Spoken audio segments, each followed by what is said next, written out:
election. Trump now setting his sights on none other but Mitch McConnell's deputy in the Senate, John Thune, calling him a Republican in name only and backing a 2022 primary challenger, saying his political career will be over. Thune's sin, at least in the eyes of Trump, was to dismiss plans by House Republicans to challenge the election results, saying it would go down in the Senate like a, quote, shot dog. The back and forth teeing up a messy showdown between Trump and top Republicans as they fend off Trump's last-ditch attempts to overturn his defeat. Trump now consumed by his obsession to change the outcome. Two aides telling the Washington Post they are struggling to get Trump to focus on anything other than the election. Joining me now is Elise Jordan, a Time Magazine contributor and former aide in the George W. Bush administration.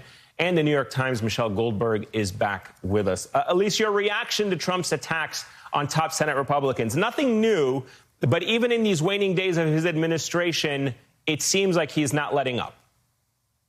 It's all about Donald Trump 24/7 and forevermore.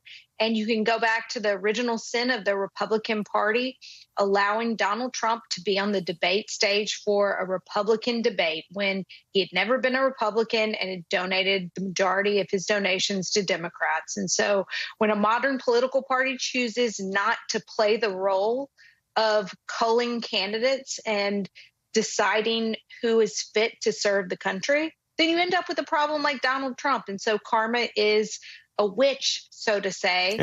And this is what's happening to the Republican Party right now, is they have created a monster that they can't control. And it actually at least has some real life consequences, because it's not just about the politics of, a person who doesn't like Trump, or he does, or whether or not he's going to acknowledge the election. Look what's happening now with the COVID relief bill. You now have the president saying he wants $2,000. Mitch McConnell doesn't think that's going to happen. And here we are, the Republican Party divided, no one knowing who's actually calling the shots and who's in charge. Well, Donald Trump doesn't care right now about getting anything done. He doesn't care about helping two Republican Senate candidates over the line in Georgia in a race that's down to the wire and going to decide control of the Senate. He simply only cares about himself, and even perhaps sees a victory for Republicans in Georgia as a repudiation of his own loss. And so that would reinforce that he lost Georgia and other Republicans won. So this is just not surprising, and par for the course with a defeated, deflated Donald Trump, who is acting like a madman right now. It's incredible the Republican Party has allowed it to get this far. Let me read for you what Politico is reporting, that Trump's goal is to force Republicans in Congress to go on the record voting to affirm Biden's victory, likely inflaming Trump's diehard supporters. Michelle, your thoughts on that? There was a poem that Donald Trump used to read at all of his rallies, right? And it ends with, "You knew I was a snake when you took me in." I can't imagine that any Republicans are actually surprised by this. And if they are, more shame on them. There has been nobody, except maybe Ivanka Trump, who has been ennobled by connection with Donald Trump, right? He turns on everybody in the end. In the end, no matter how much slavish, degrading loyalty you show him, he always asks for you to go one step too far and kind of can't tolerate it when people say no to him. And so, he's putting Republicans in an impossible position, but it's an impossible position that, frankly, they deserve to be in. And on this $2,000 stimulus, I think it'll be really, really interesting to see if that is a bridge too far for some of them, right? Some Republicans, sexual assault wasn't a bridge too far. Right. Attempting a coup wasn't a bridge too far, but it might well be that kind of demanding checks to struggling Americans is a line that they can't cross. Elise, this effort to contest the vote is obviously going to fail, as we heard from Joyce and others. There's no legal basis for it. So what do Republicans enabling Trump at this point stand to gain? Why are they still latching on to this president, despite the fact that he's a loser and is not going to necessarily be around in any capacity of substance over the next 4 years? Donald Trump still has political clout and standing with Republican voters that other Republicans simply don't have. And so perhaps they're petrified by the polls.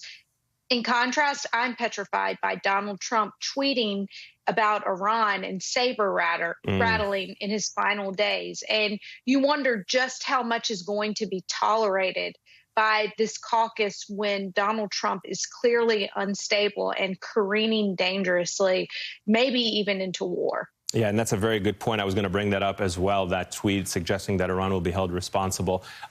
Michelle, finally, a new Gallup poll shows Trump's approval slipping among Republicans. It is down 8%. Not enough maybe to get a lot of Republicans to jump ship, but what are your final thoughts on that?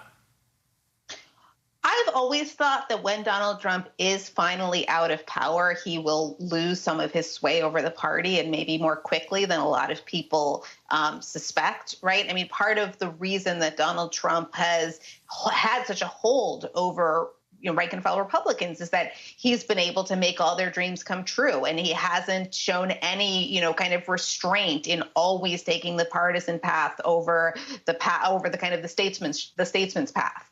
And so when he's no longer in a position to do that, when he's just a has-been at Mar-a-Lago, or maybe kind of returns to reality television, I think that he'll still have his diehard cult. There still will be QAnon. There still will be people who's convinced that he is the rightfully deposed president of the United States.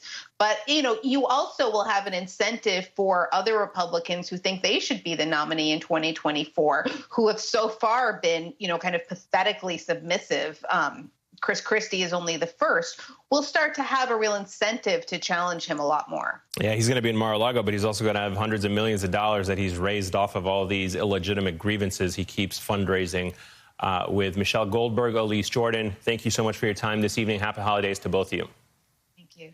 And ahead, Pfizer will sell the U.S. government 100 million more vaccine doses, and we have some hopeful videos to show you. And later, California taps the first Latino senator, and it was emotional. Stay with us.